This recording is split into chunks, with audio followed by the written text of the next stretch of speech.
water surface, and she's going to use the black and white barring pattern on her wings and tail to try and hide from her prey. When the sun hits the water just right, it creates these banded shadows, and that markings on her wings and tail help her blend in with those shadows. We actually see this camouflage with a variety of other species, like water moccasins, young alligators, even certain species of fish have that barring pattern to try and blend in with those shadows. So when that fish or frog happens to swim near the water surface, she can reach out with her talons, grab hold of it, and she can enjoy herself a nice tasty snack. Now, I mentioned earlier that these birds also hunt reptiles. One of her favorite food items happens to be snakes. Now, I realize not everyone is a big fan of snakes. They actually do a lot of good for the environment, but you guys did not come here for a snake program, you came for a bird program. So if you were worried about snakes in your backyard and you see or hear a red-shouldered hawk, she will take care of those snakes for you. Now, just like when she's hunting fish, she's going to hunt snakes a little bit differently. She's not going to try and ambush it from above. She's actually going to land right in front of that snake. She's going to fan out her wings, and she's going to basically do this funny little dance where she's going to occasionally strike that snake across the face with her wings. Now, without raising her hands, can anyone guess why Autumn is striking this snake? That is the call of the red-shouldered hawk, which is why we call them the Mariah Careys of the South. Oh yeah, any guesses as to why she is using her wings to entice this snake to strike out at her? Say that again?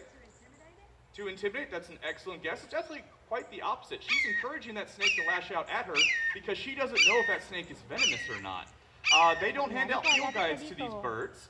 Basically, a variety of snakes can actually mimic venomous behavior. Just the other day, I saw a rat snake on one of the walking paths. I went to go and move it so it didn't get run over by a bicycle or a golf cart, and he started rattling his tail as if he was a rattlesnake. So again, when snakes use that defensive behavior, she needs to be incredibly cautious. So if that snake happens to lash out at her and it grabs hold of one of her feathers, she's completely safe, even if it carries venom. Once they're fully developed, there's no direct blood supply to those feathers. So basically it's like someone pulling on her hair. It's not going to feel great, but we're not in any immediate danger. She can reach out with her talon, pin it down on the ground, and she's going to rip its head clean off. Now, another thing I forgot to mention about raptors' eyesight is not only can they see great distances, but scientists theorize that they can essentially, the way we perceive time, raptors perceive that in slow motion. One of the reasons behind this is they have a higher flicker fusion rate than us humans. So basically, they see faster than humans do. A good way to describe this is, has anyone ever, without raising their hands, has anyone ever seen a hummingbird fly in front of them before? Yeah. Have you guys been able to make out the individual wing beats? Probably not. They're beating their wings roughly 90 times a second. Our brains can't keep up with that information.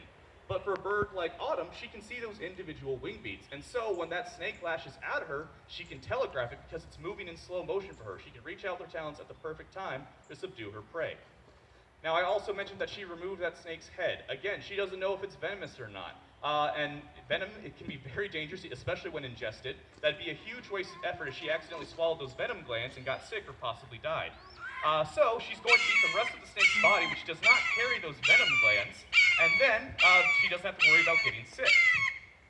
However, in certain populations, red-shouldered hawks have been observed going back to that snake's head and teaching their offspring to use the strategy too, but they will actually carefully dissect it, removing the fangs or the venom glands if they are present. That way they can eat the rest of the discarded skin, muscle, and even the brain, which holds a lot of rich nutrients. Now that might be pretty gross, but again, food is pretty scarce out in the wild, especially when you're hunting for yourself or for your offspring. And so as a result, these birds are incredibly intelligent. I'm sure most of us have heard the term bird brain used as an insult because birds are smaller than us, they must have small brains, they must not be very smart. But when you look at birds like the red-shouldered hawk, it's amazing just how intelligent they are, not only to hunt, but also when raising their young. In fact, raptors are some of the best parents in the animal kingdom. It's roughly a 50-50 split when it comes to raising their young. And red-shouldered hawks are no exception. Here in the southeast, they are very particular about the trees they used when building